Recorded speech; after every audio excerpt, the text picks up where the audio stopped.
ഉത്തരേന്ത്യൻ സംസ്ഥാനങ്ങൾ മഴക്കെടുതിയിൽ കുളുവിലെ മണ്ണിടിച്ചിലിൽ 4 മൃതദേഹങ്ങൾ കൂടി കണ്ടെടുത്തു.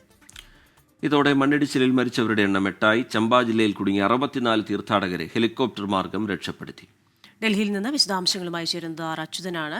Achuthan, good morning. ഉത്തരേന്ത്യ ഇതുപോലെ മഴക്കെടുതിയിൽപ്പെട്ടിട്ട് ആഴ്ചകളാകുന്നു. അവിടെ നിരവധി പേരുടെ ജീവൻ അപകടപ്പെടുന്നു, സ്വത്ത് നഷ്ടപ്പെടുന്നു. കേന്ദ്ര ആഭ്യന്തരമന്ത്രിയും പ്രധാനമന്ത്രിയും ഒക്കെ ഇക്കാര്യത്തിൽ നിർദ്ദേശങ്ങൾ സ്വീകരിക്കുകയും നേരിട്ട് പരിശോധനകൾ നടത്തുകയും ചെയ്യുന്നുണ്ട്. കൂടുതൽ വിവരങ്ങൾ എന്തൊക്കെയാണ്?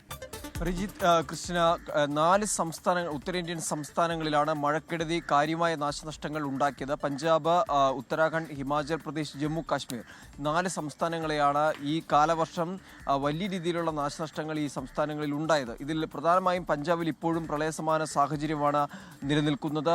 ജമ്മു കാശ്മീരിലും ഉത്തരാഖണ്ഡിലും ഹിമാചൽ പ്രദേശിലും രൂക്ഷമായത് മണ്ണിടിച്ചിലായിരുന്നു. ഈ ശക്തമായ മഴയെ തുടർന്നുണ്ടായ മണ്ണിടിച്ചിൽ, അതിൽ ജമ്മു കാശ്മീരിലും ഇത്തരത്തിൽ മേഘവിസ്ഫോടനം ഉണ്ടാവുകയും നിരവധി മരണങ്ങൾക്ക് കാരണമാവുകയും ചെയ്തു. ഹിമാചൽ പ്രദേശിൽ ഇന്നലെയായിരുന്നു കുളുവിൽ ഒരു മണ്ണിടിച്ചിൽ ഉണ്ടായത്.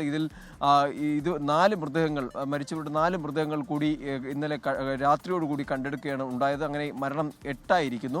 ഞാനിപ്പോൾ ഉള്ളത് ഡൽഹിയിലെ യമുന തീരത്താണ്. ഇവിടെ നിലവിൽ യമുനയുടെ ജലനിരപ്പ് അപകട നിലയ്ക്ക് മുകളിൽ തന്നെ തുടരുകയാണ്.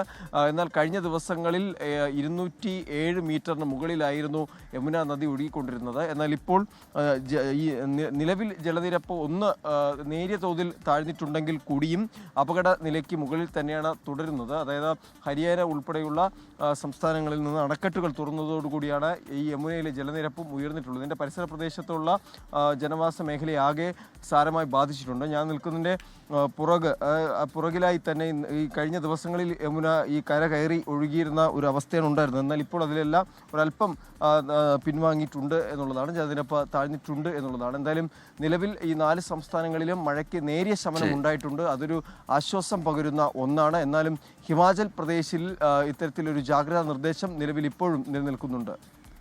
അച്യുതൻ ഡൽഹിയിൽ നിന്ന് വിശദാംശങ്ങൾ പങ്കുവയ്ക്കുകയായിരുന്നു. ലോകത്തെവിടെയായാലും ഏത് സമയത്തും 24 വാർത്തകളും ഓഗ്മെന്റഡ് റിയാലിറ്റി പാക്കേജുകളും എക്സ്പ്ലെയിനറുകളും വിശദമായി കാണാൻ ഞങ്ങളുടെ യൂട്യൂബ് ചാനൽ നിങ്ങൾക്ക് സബ്സ്ക്രൈബ് ചെയ്യാം.